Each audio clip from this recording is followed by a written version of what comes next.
The 1960s Corvair, condemned by Ralph Nader as unsafe at any speed. Since Nader's attack, it's being increasingly accepted that we need government protection in the marketplace. Today, there are agencies all over Washington where bureaucrats decide what's good for us. Agencies to control the prices we pay, the quality of goods we can buy, the choice of products available. It's already costing us more than $5 billion a year.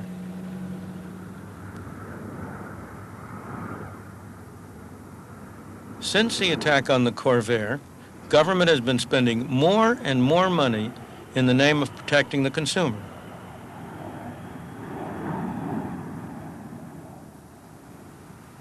This is hardly what the third president of the United States, Thomas Jefferson, whose monument this is, had in mind when he defined a wise and frugal government as one which restrains men from injuring each other and leaves them otherwise free to regulate their own pursuits of industry and improvement. Ever since the Corvair affair, the U.S. government has increasingly been muscling in between buyer and seller in the marketplaces of America. By Thomas Jefferson standards, what we have today is not a wise and frugal government, but a spendthrift and snooping government. The federal regulations that govern our lives are available in many places. One set is here, in the Library of Congress, in Washington, D.C.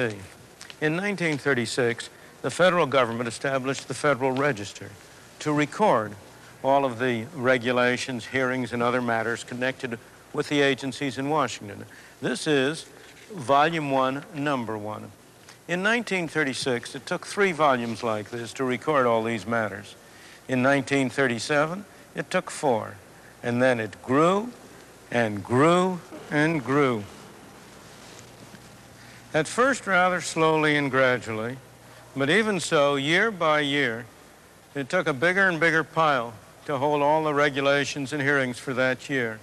Then around 1970 came a veritable explosion, so that one pile is no longer enough to hold the regulations for that year. It takes 2 and then 3 piles. Until on one day in 1977, September 28th, the Federal Register had no fewer than 1,754 pages. And these aren't exactly what you would call small pages either. Many of those regulations come from this building. Consumer Product Safety, our lines are busy. Would you hold, please? Thank you. The Consumer Product Safety Commission is one of the newest agencies set up in our behalf. Coil. May I help you? One of its jobs is to give advice to consumers. The cue that gave it away is that those that are involved. And what has been done about the flammability of children's garments? But its main function is to produce rules and regulations, hundreds and hundreds of them, designed to assure the safety of products on the market. It's hard to escape the visible hand of the Consumer Product Safety Commission. Except for food and drugs, ammunition and automobiles, which are covered by other agencies, it has power to regulate just about anything you can imagine.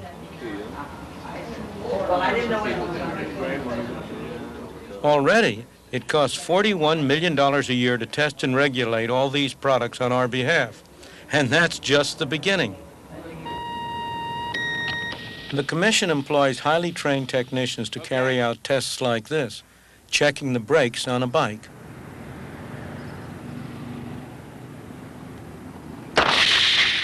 But the fact is that 80% of bike accidents are caused by human error. These tests may one day lead to safer brakes, but even that isn't sure. The one thing that is sure is that the regulations that come out of here will make bikes more expensive and will reduce the variety available.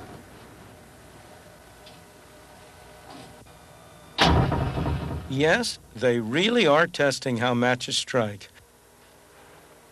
And the tests are very precise. The pressure must be exactly 1 pound. The match exactly at right angles. Consumer Product Safety Commission. No matter how many tests are done, children's swings are never going to be totally safe. You cannot outlaw accidents.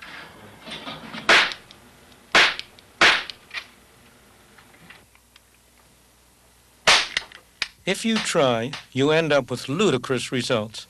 It hardly seems possible, but they really do use highly skilled people to devise regulations that will prevent toy guns from making too big a bang.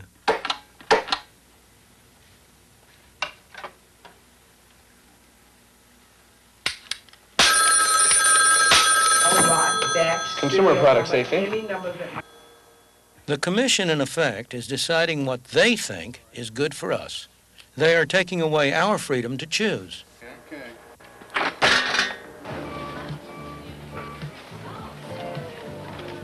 Consumers don't have to be hemmed in by rules and regulations. They're protected by the market itself.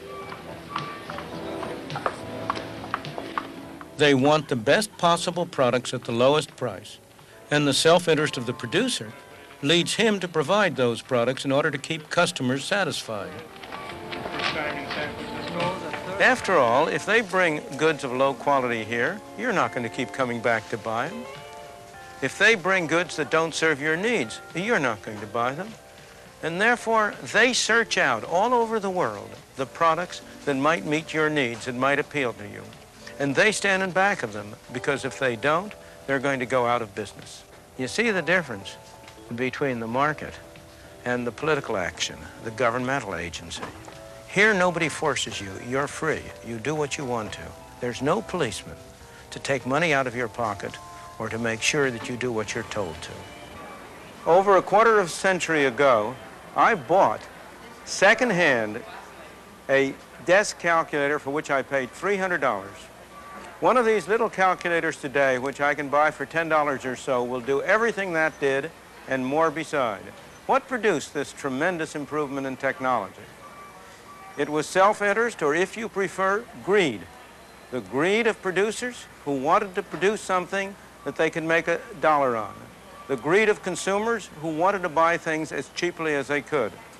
Did government play a role in this? Very little, only by keeping the road clear for human greed and self-interest to promote the welfare of the consumer.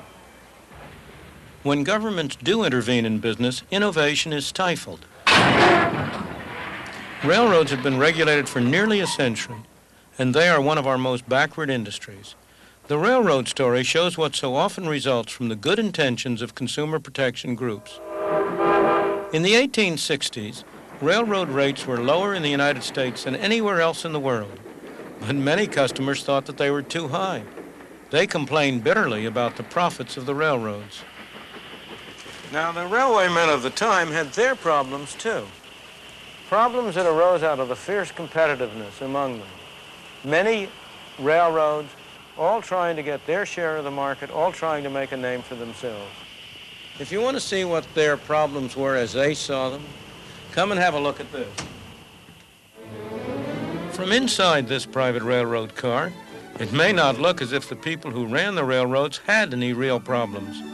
Some, like the owner of this private car, had done very well. This was the equivalent of the private jets of today's business tycoons. But for each one who succeeded, many didn't survive the cutthroat competition. What we have here is a railroad map of the United States for the year 1882. It shows every railroad then in existence. The country was literally crisscrossed with railroads, going to every remote hamlet and covering the nation from coast to coast. Between points far distant, like, for example, New York and Chicago, there might be a half a dozen lines that would be running between those 2 points. Each of the half dozen trying to get business would cut rates, and rates would get very low.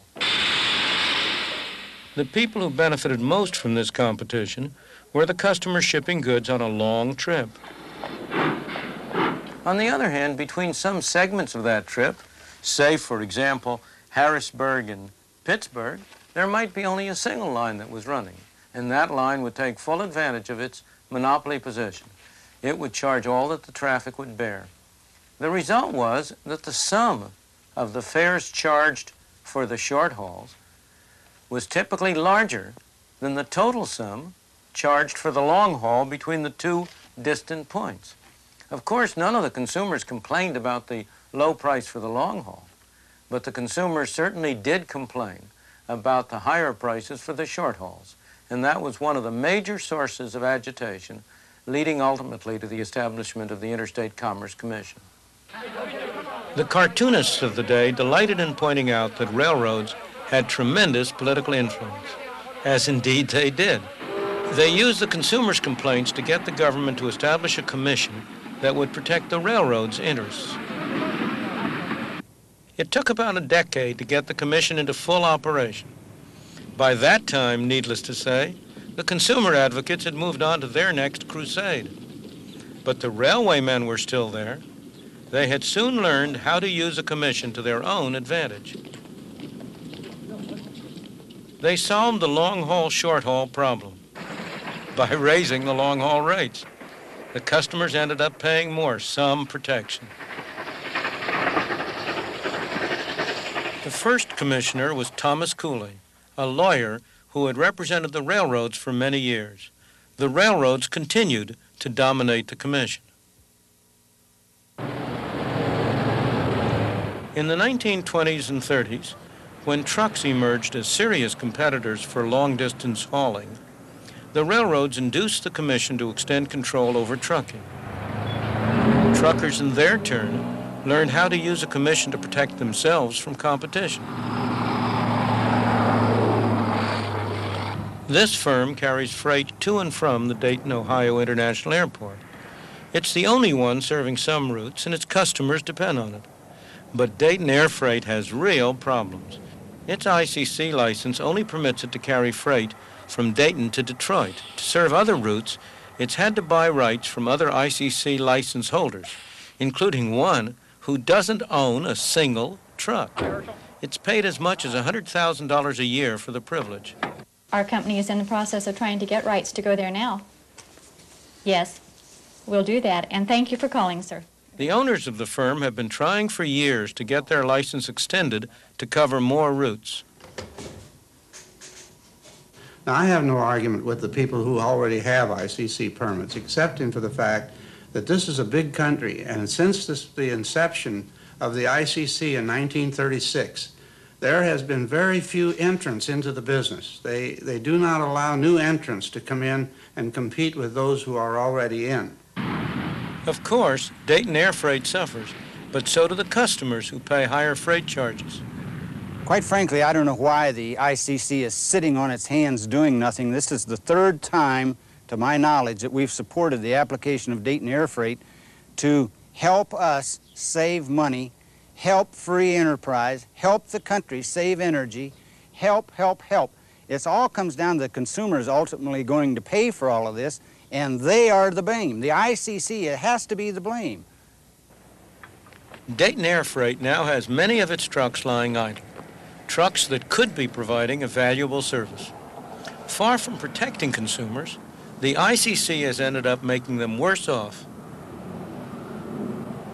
As far as I'm concerned, there is no free enterprise in interstate commerce. It no longer exists in this country. You have to pay the price, and you have to pay the price very dearly. That not only means that we have to pay the price, it means that the consumer is paying that price. The price consumers pay when it comes to medicine could be their lives. In the 19th century, pharmacies contained an impressive array of pills and potions. Most were ineffective, and some were deadly.